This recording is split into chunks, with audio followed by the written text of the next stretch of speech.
Good evening. Hello, you. Hello, all of you. Welcome to Ben's Camera Show. Oh, my goodness, we're back. We are back indeed. It has been a few weeks, maybe even a month or two since my last one. And that's not because I've been lazy, although I have. It's because I've been up to all sorts of other stuff.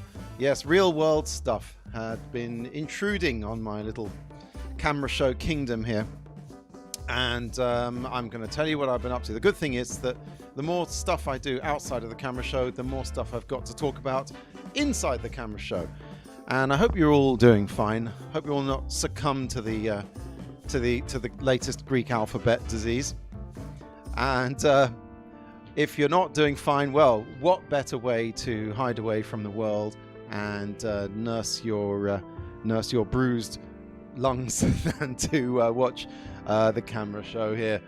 Yes, well, I can think of a lot of better things to do, but no matter. You're stuck here with me for the next hour. And we are here for, this is the last show of 2021. My God, what the hell kind of year was this? I thought 2020 was a weird one. This is kind of like weird, but mixed with non-weird, which makes the weird even weirder, if you see what I mean. I don't even know what I mean.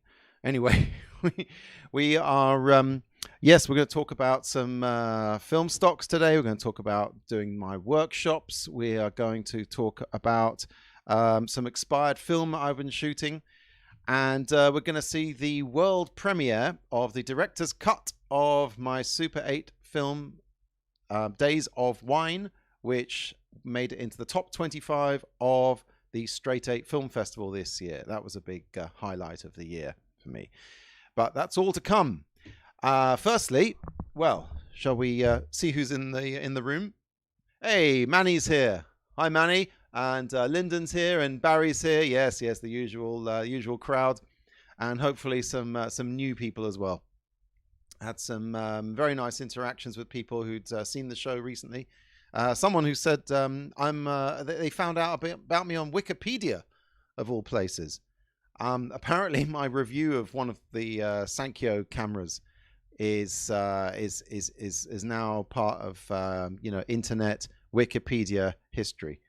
So good for me, getting in there just before Wikipedia shut down. Right, what have we been up to? Well, firstly, into my box I go. Boing! There we go. Right, and let's get that background off. Episode 30, by the way. My God, this is the last episode of season 3 of the camera show, and I'm really glad to finish up the year on an end of season episode, because I'll be starting season 4 again in the new year. Don't know exactly when. Always go to the website to see what the latest is. ZeroBudgetFilmSchool.com. Nice little snappy title there. Right.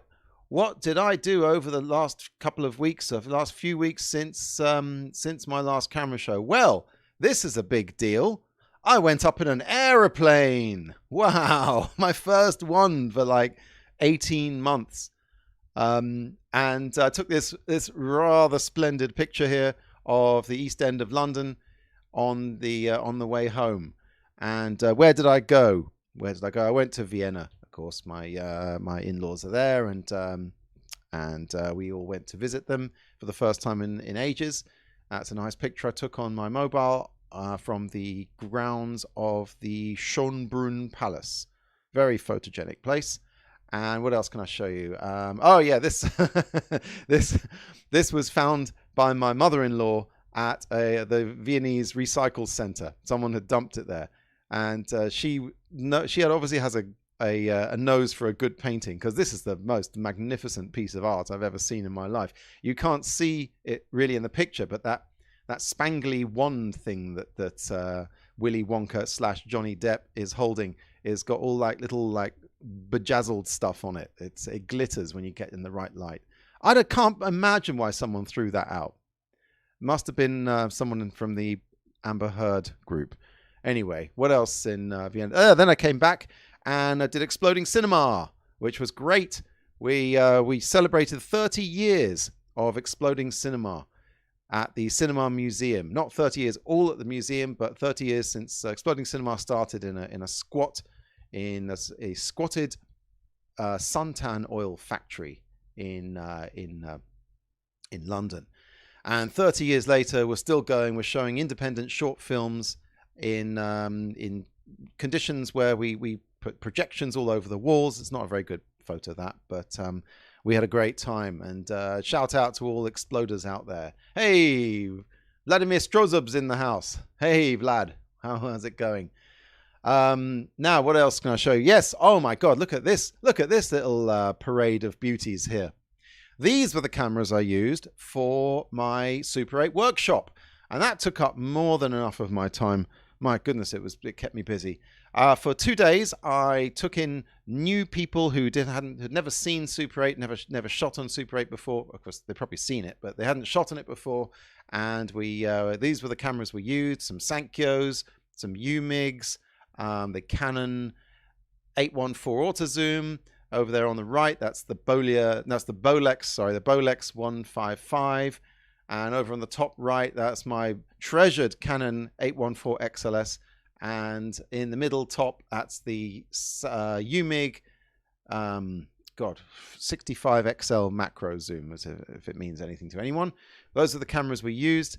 And that's all the equipment that I needed to teach and to develop and to shoot all that stuff. It doesn't look like much. Well, it is a lot. It looks like a lot, and it was even more. It was like 15 boxes of material to come up with some three or so minutes of footage.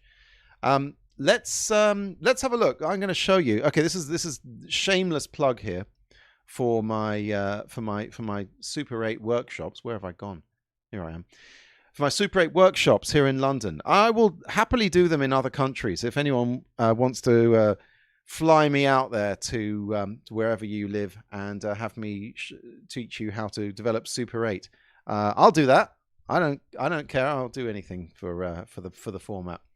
Right, what did we shoot? Well, we got some very, very nice footage here. Some nice little ambient music as well. Right. Now, we shot some Kodachrome 40. That's what we're looking at here. Kodachrome 40 that was shot on the Canon 814 auto zoom.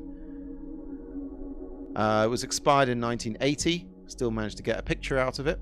It was a very drab and dim and dark day, so I'm quite happy that we got an exposure out of it at least. That's all. It looks a bit scratchy and stuff because I showed my class how to develop it bucket style in a nice without a Lomo tank or anything. And then we shot some, well, then at the same time here, this is Fomapan R100 that I got from my man in Russia who sends it to me on a core. We loaded it up into some disposable cartridges and shot some of that, developed it in, if you need to know, in Ilford LC29 as a reversal, and used potassium permanganate bleach as a bleach to turn the negative into a positive, and got this lovely footage here of my class just messing about and having a load of fun. And that, what we're seeing here, this is UN54, a lovely black and white fresh stock from Orwo. And this was shot as a negative, and then digitally inverted into a positive. It looks like old looks like old Buster Keaton footage, doesn't it? And then we're back on the Fomapan, and well, we'll skip forward a little bit because there's lots of this. Someone was doing a pasta making workshop at the same time, and you know what's better to shoot on Super 8 than pasta machines. I don't know, there's probably a lot of stuff better. A little bleaching accident there, bit of negative went into the positive there. There are no bad mistakes in film, only happy accidents. Youch. And now this is back into the second day when we again shot some Kodachrome 40. Lovely stuff there.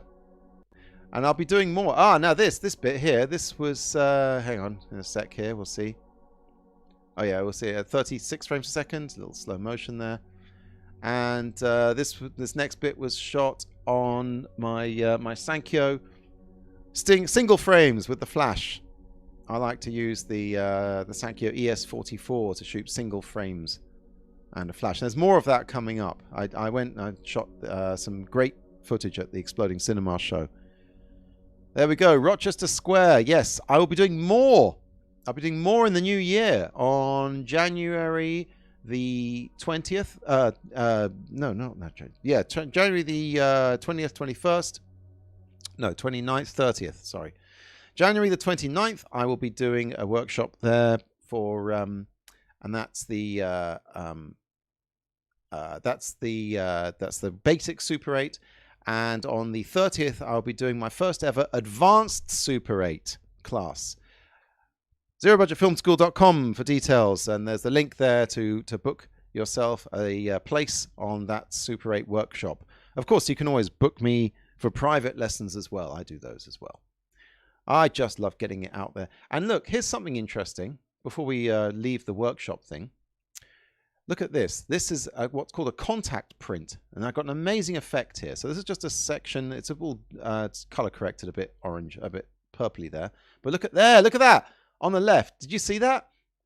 That was caused. I'm going to do it again. That was caused by a piece of film touching the another piece of film, and stopping the developer from getting to it. That's right. Stop the developer from getting to it, and then it kind of lifted off the film. And the shadow of the film that was on top of the film that was to be developed went away. And look at that. Oh, that looks great. I love that. That's talk about happy accidents. My God, you can't replicate that. Barry says, is Orwo going to make new Super 8 and 16mm? Yes, I have heard some rumors, Barry, that Orwo are going back into color film. They are going to be coming up with some color stock in the new year. And, you know, take it with a pinch of salt. We've heard all sorts of promises from various film companies, Kodak. But yeah, it's possible. Yeah, and if we get some Orwo color stock, it can only be a good thing, can't it? I have no other information about that. What else can I show? Oh, this is nice. Not this. I showed you that already. I did another private workshop with just 2 people, and we shot this. And this was on quite a dingy grey day. This was shot with I believe, oh God, was it the Sankyo or the Canon? I think this is shot with the Canon 814, and on the Fomapan stock again. Very nice. We should put some music, really, shouldn't we? Okay, completely ridiculous music to put for this, but why not? So we went around Kentish Town, where I live, and we went around Camden Town.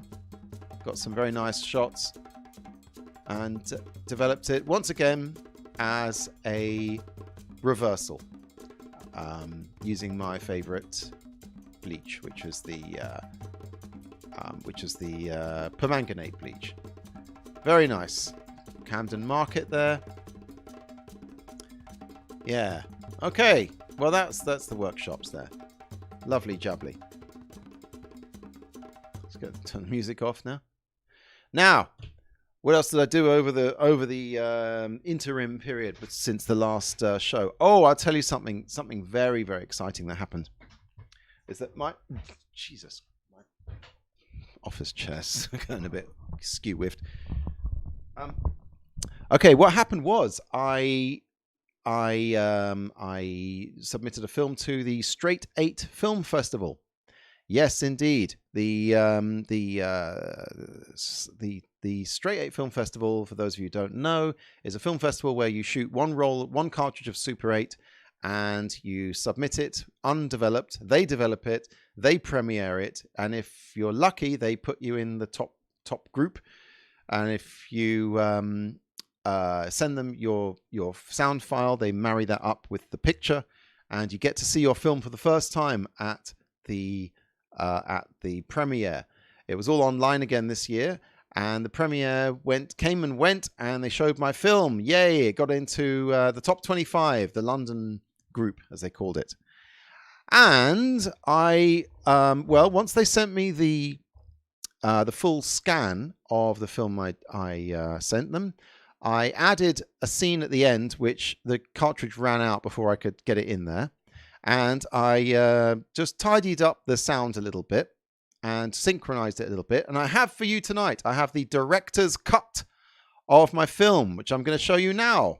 So this is a world premiere, really. This was shot on 200T, Kodak 200T, starring my good friend and very, very talented performer, Sean Reynard. It was filmed by my extremely talented cameraman, Phil Clark, and it's called Days of Whine. So let's sit back, and for the next 3 minutes, 20 seconds, we can see my one major creative act for 2021. It's called Days of Whine. Let's go to the screening room. I'll get me out of there, because for this one, I'm not even going to sit in the corner. This is how important this film is. Anyway, everyone, enjoy.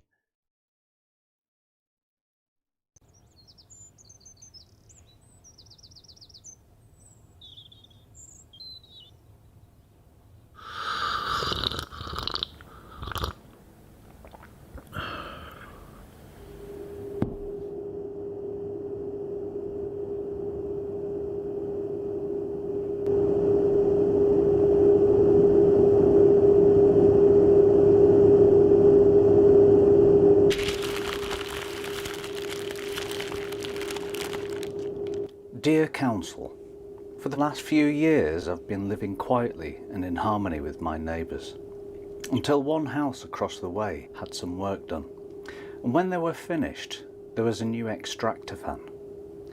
This fan makes a noise, and it's not a soft shh noise, but a whining noise in the key of F, and I'm sensitive to F. It taps straight into my brain. It's impossible to ignore, and it's very annoying. I tried talking to the guy who lives there. He said he was just renting the place and he didn't install it or have any control over it. I wrote to the landlord and he said the fan complied with building regulations and he didn't have to do anything about it. I tried playing music to drown it out, but all I wanted was peace and quiet. I tried noise cancelling headphones. They were uncomfortable. I tried closing all the windows, but it's summer and it got too hot inside. I tried your noise complaint line, but the guy you sent said it wasn't loud enough to take any action. I tried earplugs, but they were disgusting and I couldn't talk to anyone. I tried ignoring it, but the more I tried, the more I became fixated on it. The whining fan got into my brain and followed me wherever I went. Even far away from the fan, where I knew I couldn't hear it, I still heard F. It took over my mind every waking hour. Then it started in my dreams too. And little by little, it started driving me mad.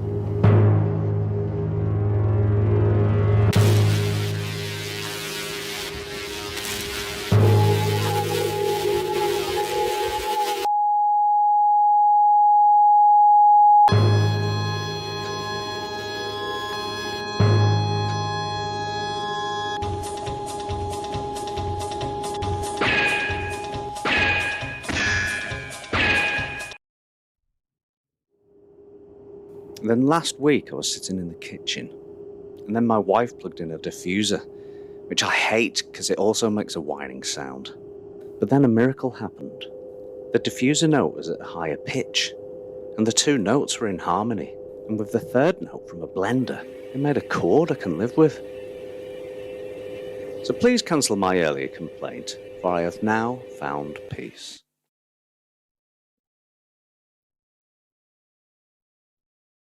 Yay, Days of Whine there. That was my my little movie on Super 8. And came out very well. I'm very happy with that.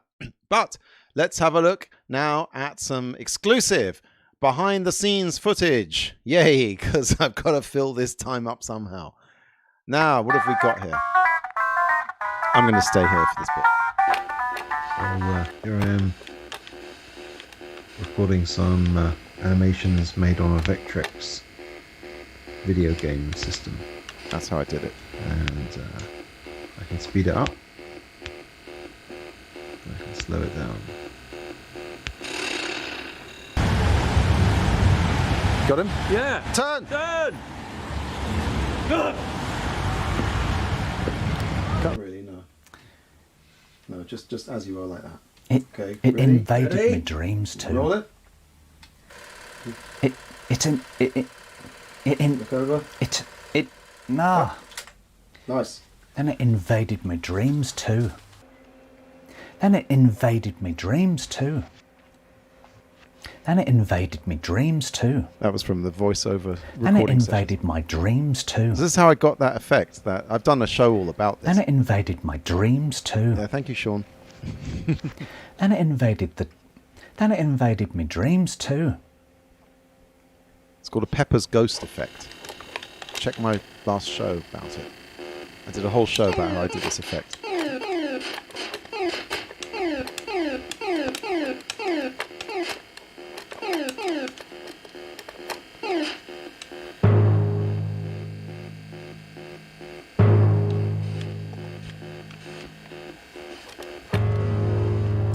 All in the key of F, although it was slightly below F for you. There's a test footage there with my daughter, my long-suffering family.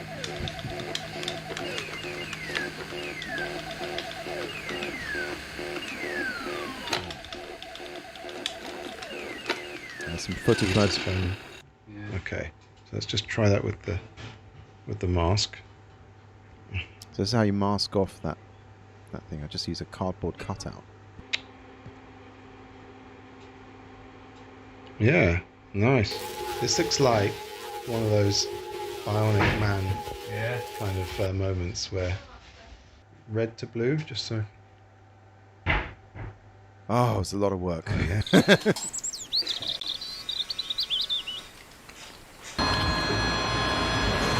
There you go. To me. Okay.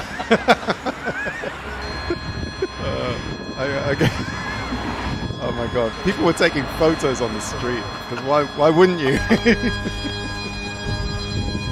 You see this going on. It's craziness. Oh my god. Nice work, Sean.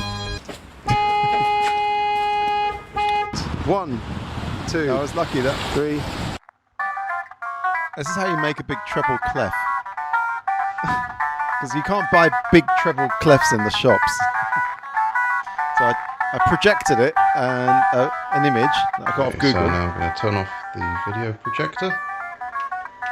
There you go, and then I had it on cardboard. And here we have outline of a treble clef. That was a lot of work, having to make a note out of cardboard again.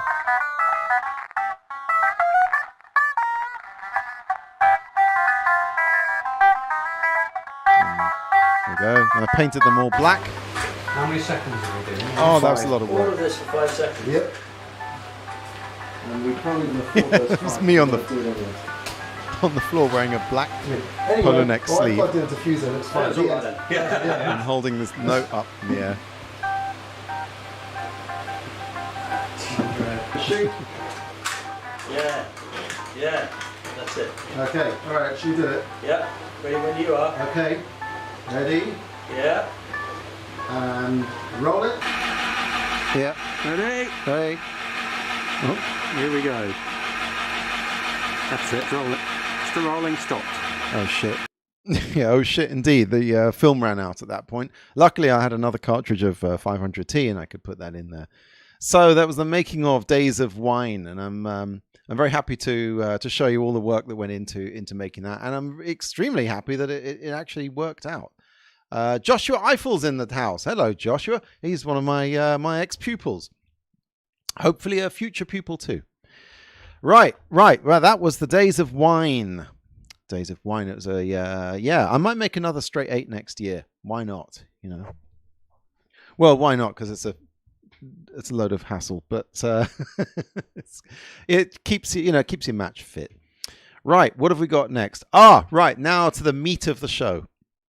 The meat of the program. Okay, what I want to talk to you today is about something called Kodak Vision2. Now, a Super 8 you buy these days is called Vision 3. And before Vision 3 was Vision 2. And before Vision 2 was, class? Vision, just called Vision. And those are the modern negative color Super 8 stocks. And the Vision 2 stuff came out between, I believe I've got notes here. The Vision 2 stuff was made between 2004 and 2010.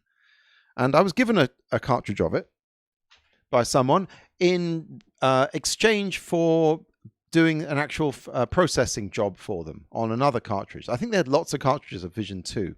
And they were willing to shoot one and then give me another one to do the process. So I did. But before I even shot anything with Vision 2, I got to find out whether this stuff even works anymore. Because, well, for a start, how old is it? We don't know because they didn't put expiry dates on the Vision box, Vision 2 box. Very strange. Why didn't they put expiry dates? I couldn't even find manufacturing dates on it. So first off, I had to find out how old this stuff was. Now, believe it or not, Kodak have been putting something called edge markings on their film.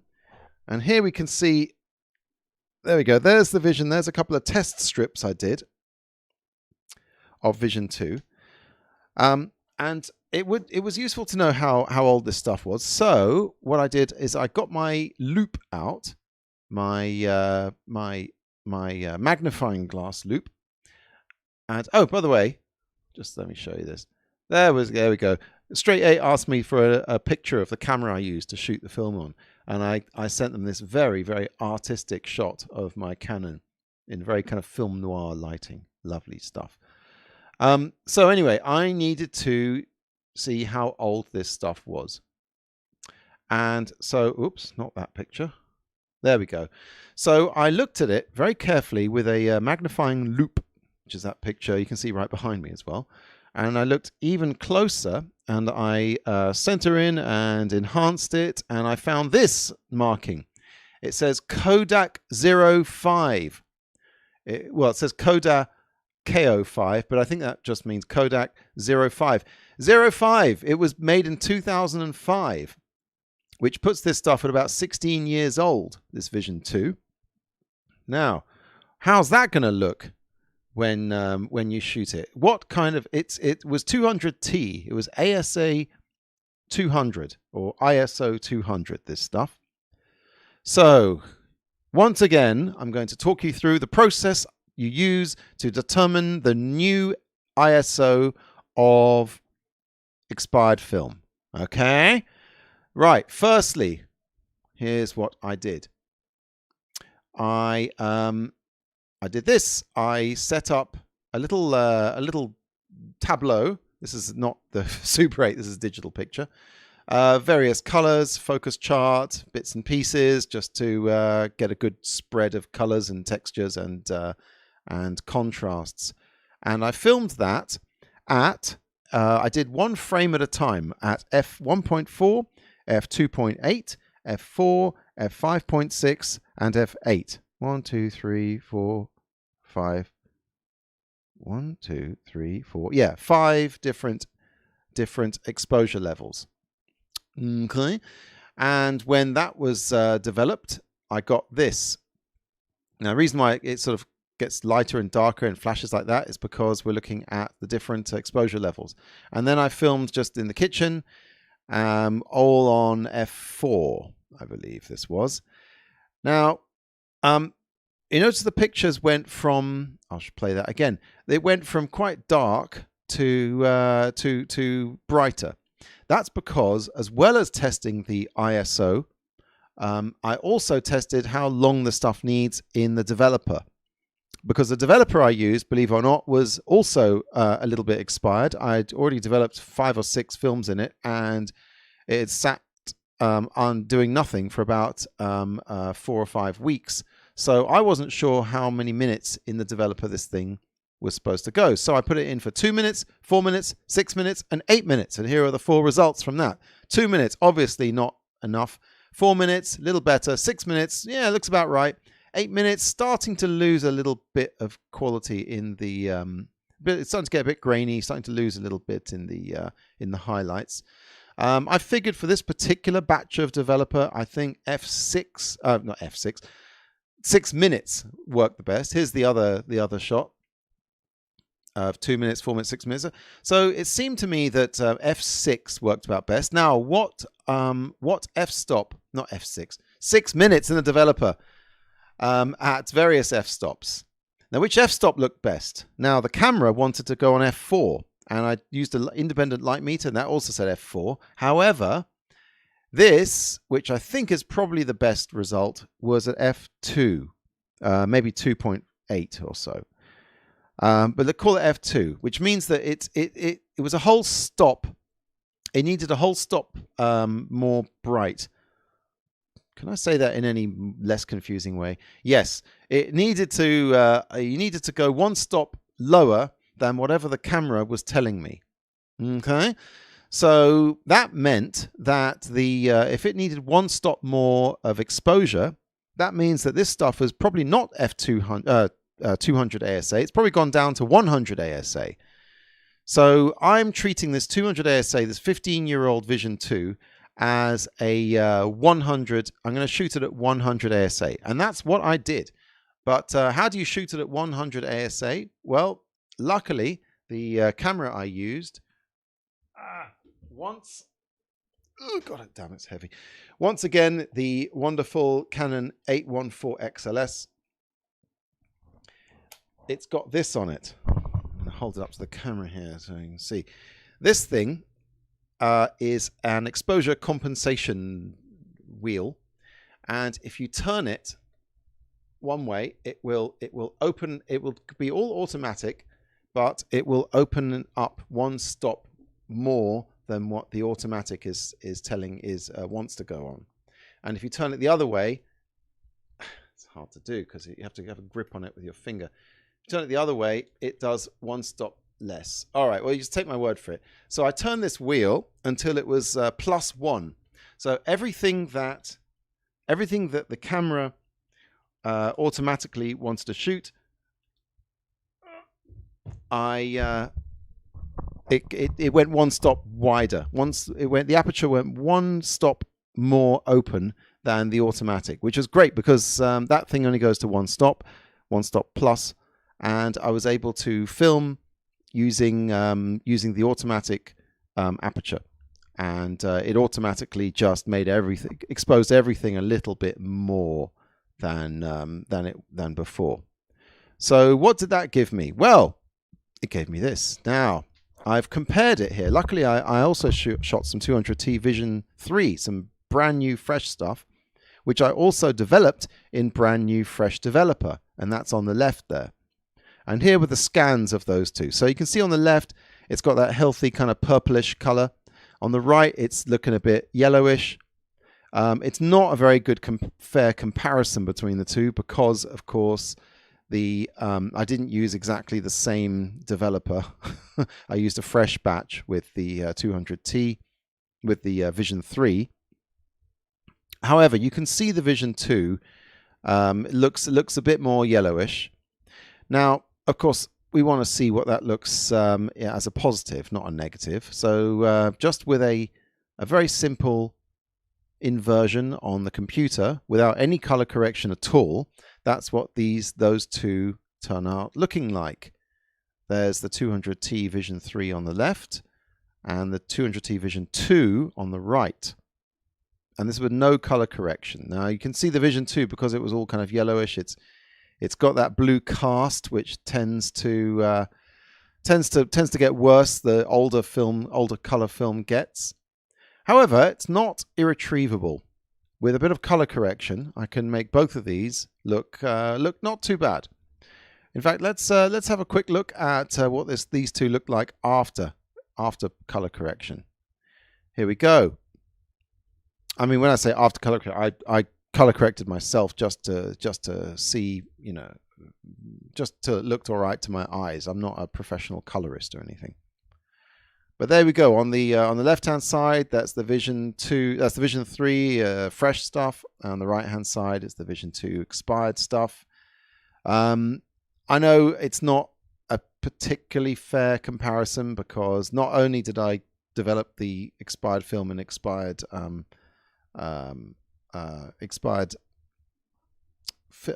chemicals, but I did it for a different number of minutes. I did it 6 minutes rather than 3 minutes. And on the left there, you can see those are still images from the Exploding Cinema show that we did. I'll show you in a sec what camera I used for that. But it's great, I took sort of 40 or so pictures on Super 8 for the Exploding Cinema show.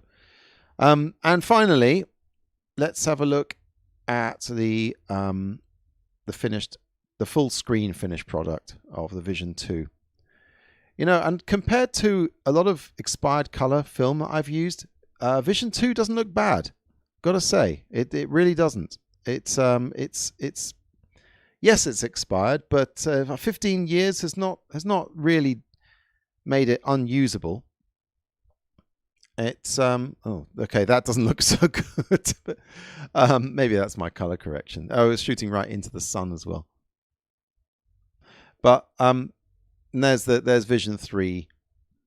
Yeah. So I would say if you get a chance to shoot some Vision 2, go for it. It might not be too bad. Of course, you don't know where it's been in those 15 years or so. It might have been stored in a hot car. Some idiot might have put it in an oven. It might have been completely knackered. But that's why you do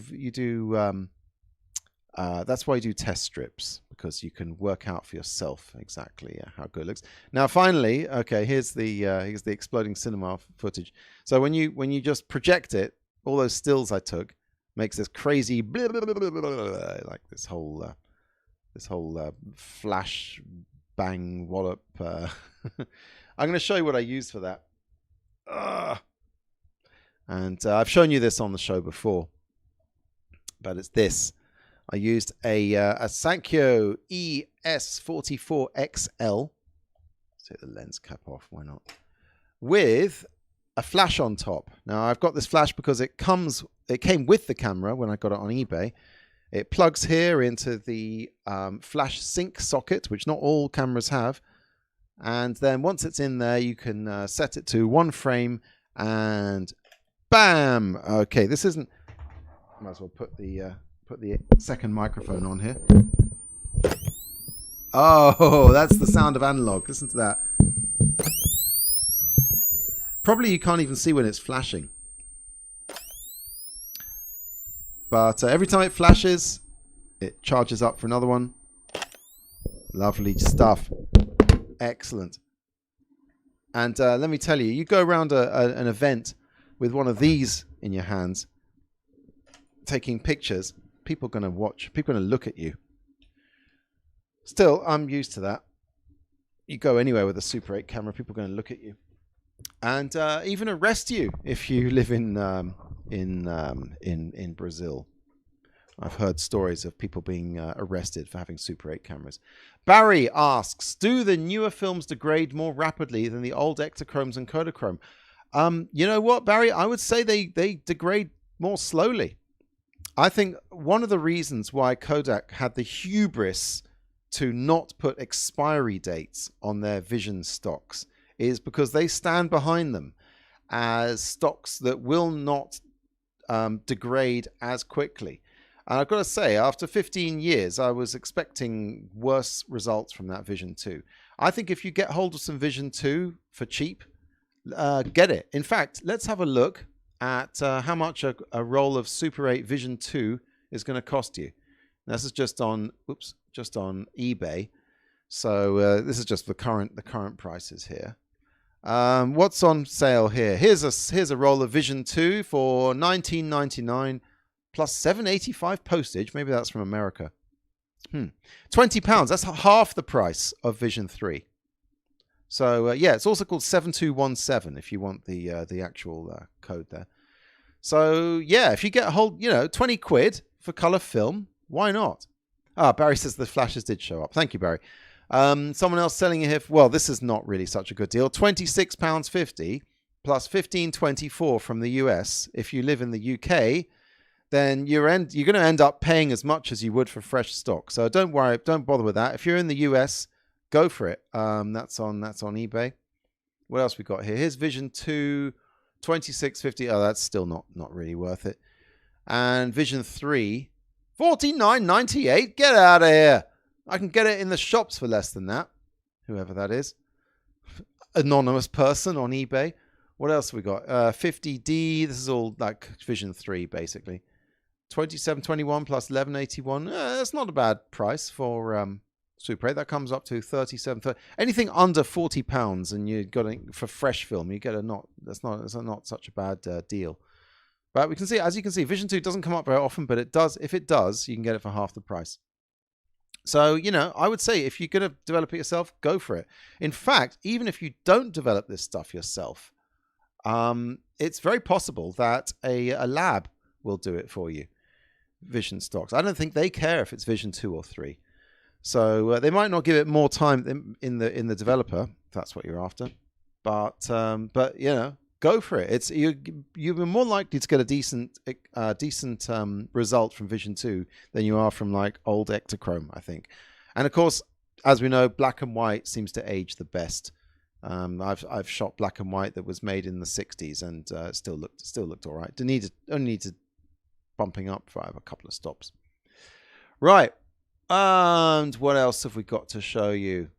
So that's the Vision 2. Have I done that? Yes.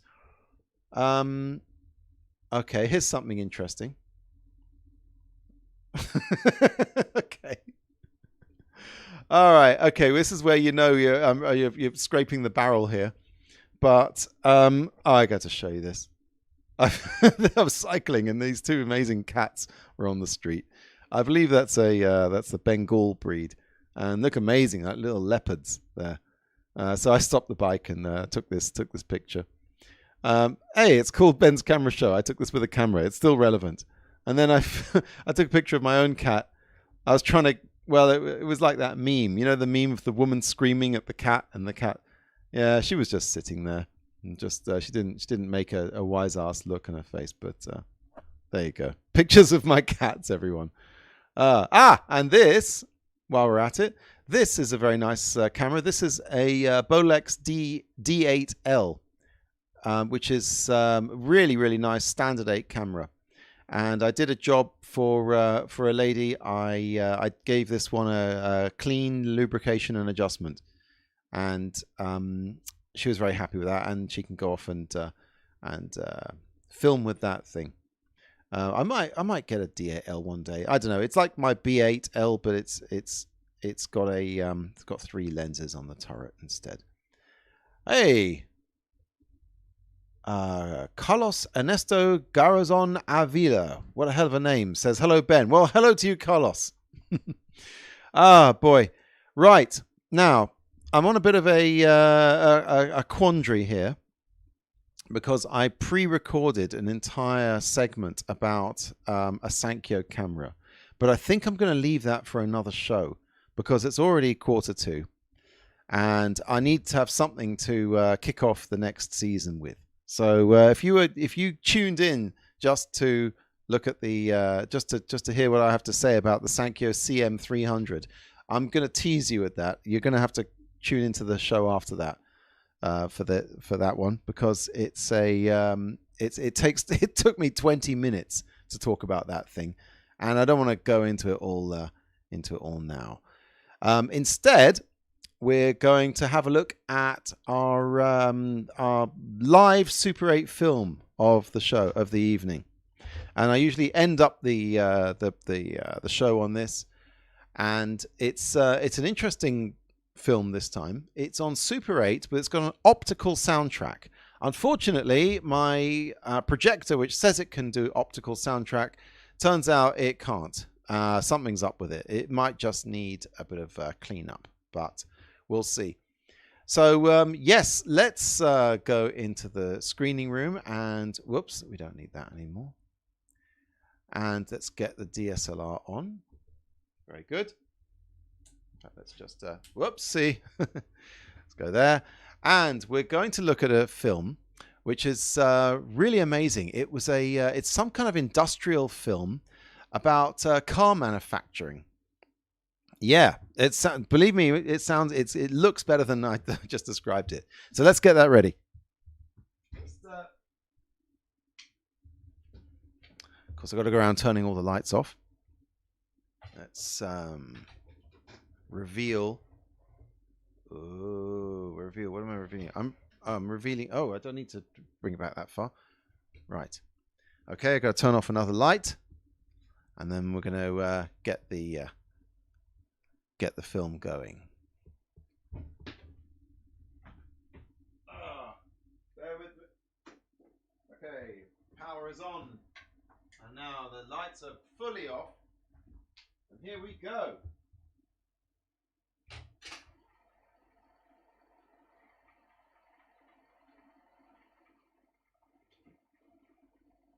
Wow. Whoa. Amazing. Let's put some music on there. Oh no, I didn't get the music. Let's get the music on there properly.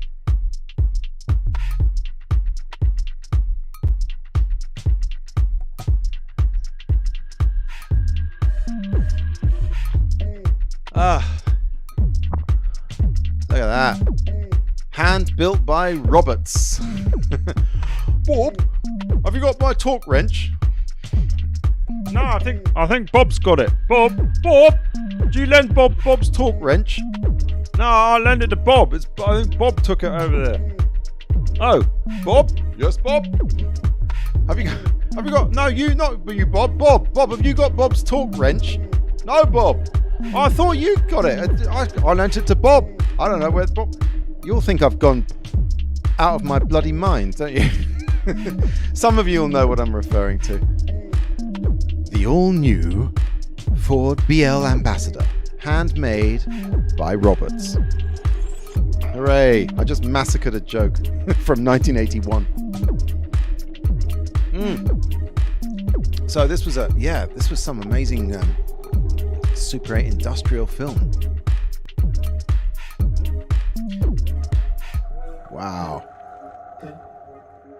I think this was a film that was shown on an airplane because it had a few. It was like there were like 3 different features on this reel, and one of them was about making cars. One of them was about Western art, which looked terrible, but turned out to be sponsored by Marlboro. And then the other one was an advert for American Express travelers checks. Maybe that's after this bit. Nice stuff. Although I'm not sure about the car they're making. Jesus Christ, it looked like the cars I remember from when I was a kid. Yeah. Oh, let's put the end credits on while we're at it. My God, it's almost 8 o'clock already. This is Ben's Camera Show, number 30. I haven't even talked about Christmas yet. Ah, boy, Christmas. Well, what are we going to do? I mean, last time I showed I wore my Christmas jersey, my Christmas jumper, and I sat by the tree, and I did all sorts of that. Super 8 of me with the tree. This year, I mean, you must be all so sick of Christmas. I mean, I'm sure everyone would rather watch robots make cars than... Look at that! Looks like a crappy old mini Metro. Hang on, that looks like a human. Unless he's a sex bot. After all that, they roll it off the production line, and it's this like trashy looking Ford. Oh yeah, but let's drive it down a deserted road. And that'll look kick-ass. These things are all in dumps right now. Oh, I'm being cruel. Yeah, this goes on for a little while. Oof. Anyway. Oh, lovely stuff. I wonder if these robots are still being used. Hey, isn't that a German license plate? Ford body plants among leaders in automation. That's not very good English, you guys. Among leaders in automation. Travelers checks. World money for a world that travels. By Trans Global Film. I believe that was at 82. So this is, I believe this is, that's Charles Lindbergh, the famous right-wing aviator who went to Paris, and that's him being mobbed by crowds at the after doing the first solo flight across the Atlantic. Not the first flight across the Atlantic, by the way. That was all Cock and Brown. But Charles Lindbergh gets all the glory for doing it solo, which was a bloody crazy thing to do. They're making this look like old footage. Look, in the past, people used the travelers checks, and these days they're still using them. And nowadays in 2021, no one's using travelers checks anymore, are they? Nah. Well, we've got electronic crap now. Look, you can use them if you want to buy some tat in a foreign country. There you go. The tat merchants. Yes, that's right. You can use travelers checks at the tat merchant. Oh my goodness, I've forgotten my bag. You see? God. I don't know why. Bank America, are they still going? Americans watching? Who knows? Maybe they're Bank of America these days. All I hear on Reddit is complaints about Bank of America. Yeah. Anyway. Oh, look at that. A Boeing 747. Look how small the jets are back in those days. They're much bigger these days. A Boeing 747. Bank America Corporation. Well, I better cut this off before I get a... Oh, it's a nice shot. It's a very nice shot. I might use that in a loop. Hey. Nice. Nice graphics. Trans Global Films Incorporated, New York City. Oh, I better switch that off before they sue me. Right. People, guys and girls, and my mother.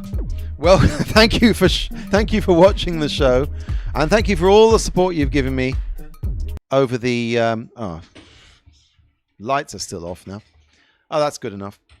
Thanks for all the support over the years. It's been great. It's been great. Thank you. Doing these shows for you people. And Tio Manny says, have a great Xmas and New Year. Great show. Good fun. Thanks, Manny. Thanks, Manny. And thanks everyone else for tuning in. I do these just for the fun of it. And I do the workshops for well, almost for a living. So if you want to support the show, hire me to teach you to do this directly. And I can hear my I can hear my projector whipping the film around. Anyway, oh right, here we go. Benjamin Marriott says the car is an early Ford Sierra. Okay, I'll take your word for it. Ford Sierra, they went pretty they went like shit off a hot shovel, didn't they? Anyway, bye everyone. Thanks again for tuning in. And I'll see you in 2022. And have a great Christmas. Have a great New Year. Keep shooting. And I don't know exactly when, but if you subscribe, and you go to my website, then you'll see when my next one is. So that's it, everyone. Bye. Oh, blimey. How do I switch this lot off? There we go. See ya.